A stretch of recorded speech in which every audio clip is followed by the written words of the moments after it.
I'm Candice Lam, founder of Travel Impactful. Today, we have the privilege to be in the beautiful rainforest here with Thrity. Today, we want to learn about her fascinating story. How did she end up in Puerto Rico? Her family is originally from Iran and she grew up in Kenya. I'll let you explain all your wonderful story. Well, hi Candice, nice to have you here in the forest. My name is Thrity Vakil.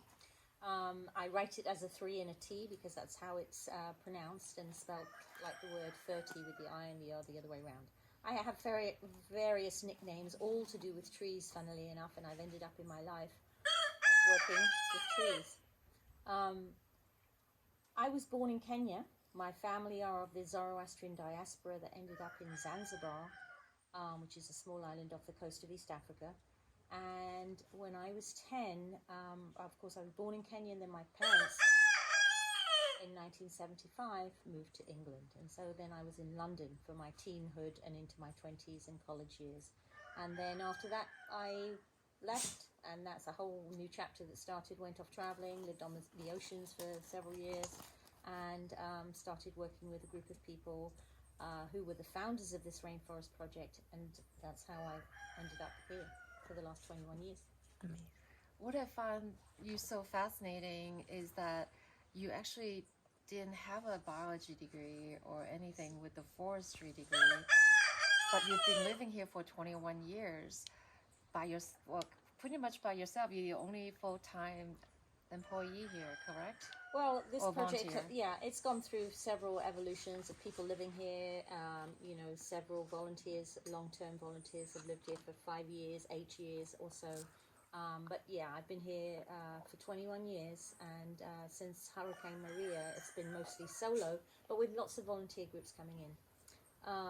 But my background is actually theatre, and theatre design is specifically what I studied at college. So when people say to me, "Are you a scientist?" Well, I'm not.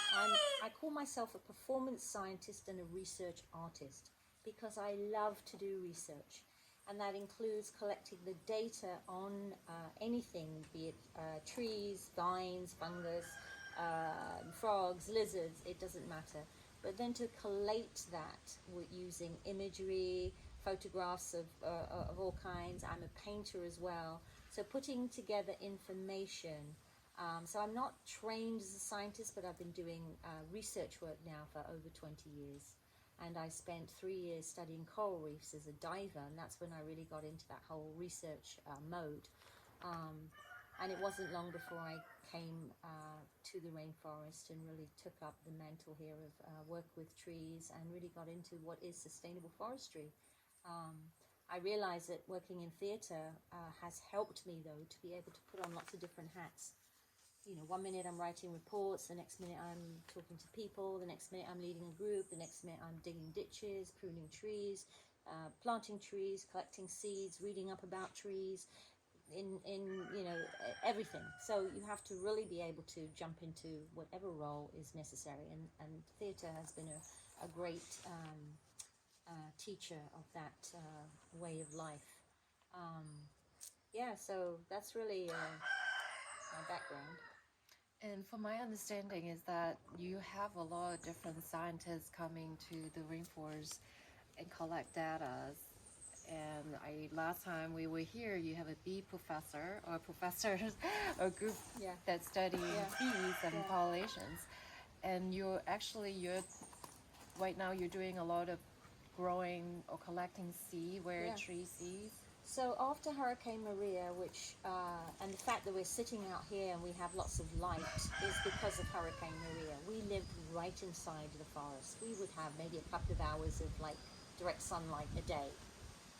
So now we have all of this light here after Maria. But what we had to do really is to get the place back into order. And one of the main things that I've been working on for the last 4 years is to get our tree growing back into some order. We lost maybe about 5,000 trees in various different places on the homestead. 2 big nurseries were just destroyed. So growing trees, and then we managed to get a grant from the Botanical Gardens Conservation International and a grant from the Naples Botanical Garden The first was to build a nursery. The second was to actually go out and survey for trees. So finally, you know, wow, somebody actually was like saying, yeah, go out into the forest and look at your trees. And that was an amazing moment in the beginning of this year to get that.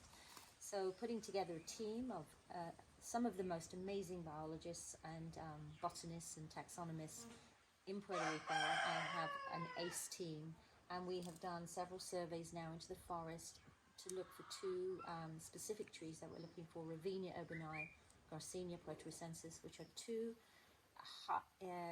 endemics that are critically endangered right now. So what we are aiming to do is find out, are they actually as rare as we think they are? So that's one of the things. And then to also then document the trees that we find, and to collect seed, collect cuttings, and see if we can start to grow them here in the nursery, and then filter them out into the community at large, other institutions, so either sending seeds and or maybe live matter at some point to other botanical gardens, so that we conserve diversity in a community around the world. And that's kind of what the Botanical Gardens Conservation International is. It's like the main body that helps every botanical garden around the world.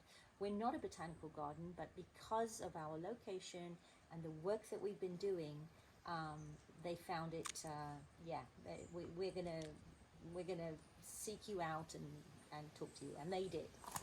And here we are a year later. The project has gone really well. I literally just finished the end of year report of all of our achievements, and really have some great document evidence of the plants, the flowers, the seeds, the fruits, the planting out, work on cutting, success, no success, those kinds of things. So tree growing is now our main mission for the moment.